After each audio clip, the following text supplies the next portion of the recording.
Once you've gotten used to a ketogenic diet, you're going to want to push your results to the next level. So if you've got your grocery list and your meal planning under control, then it's time to start thinking about intermittent fasting. And okay, before you press pause at the dreaded fasting word, hear me out. Intermittent fasting, also known as IF, is one of today's hottest topics in the diet and wellness communities. And for good reason. If you do it correctly, IF can be an insanely powerful tool for accelerating fat loss and breaking through frustrating weight loss plateaus. Now, it's not essential that you commit to IF while on keto. If the idea of it makes you want to throw your keto diet out the window, then it isn't for you. But if you're up for another adjustment with the potential to ramp up your weight loss and turn you into a fat burning machine, then keep watching. IF basically boils down to two terms, feeding and fasting. You're in a feeding state when you're eating, and all the times in between, you're fasting. Easy, right? Okay, so here's the deal. There's several different methods for fasting, and you get to choose which one works best for your lifestyle. Most people find that at least one of the following is compatible with their life and fits well into their daily routine. Option 1, skip meals that prolong the time your body's in a fasting state. Most people choose to skip breakfast or lunch. Option 2, rely on the eating windows method. This approach involves eating between a 4 and 7 hour window every day and fasting for the rest of it. Option 3, not for the faint of heart. Your third choice is to commit to a 24 to 48 hour cleanse. It's more of an extended fast, and I don't recommend it if you're just getting started with IF. So how do you know which option is best? If you're just getting started with fasting, option 2 is probably the way to go. We found that restricting yourself to specific eating windows tends to work well for new fasters. For example, tons of people have tremendous success only eating between 5 and 11 p.m. And don't forget that the time you spend asleep will account for a chunk of that time. Let's take a closer look at how it works. Say you finish eating at 6 p.m. and start eating again at noon the next day.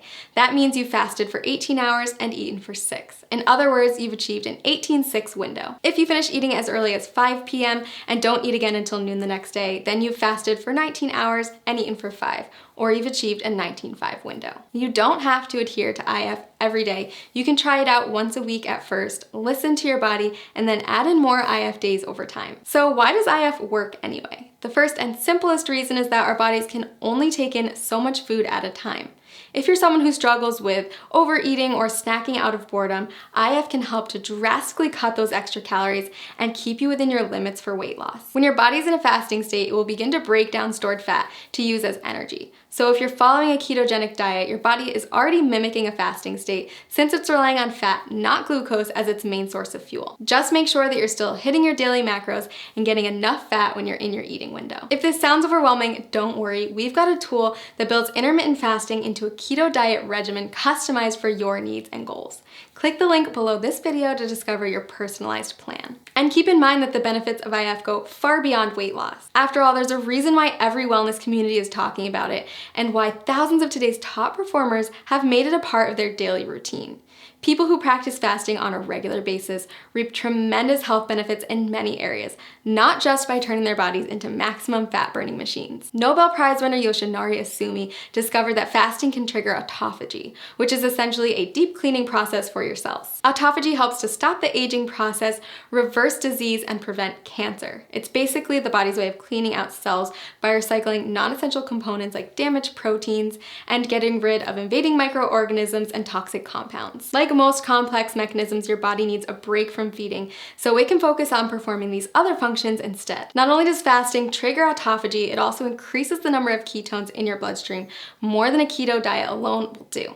When you start practicing IF, you may find yourself more focused than usual. That's because your body is running on ultra premium fuel. If you're on keto, you may have already experienced this heightened mental clarity.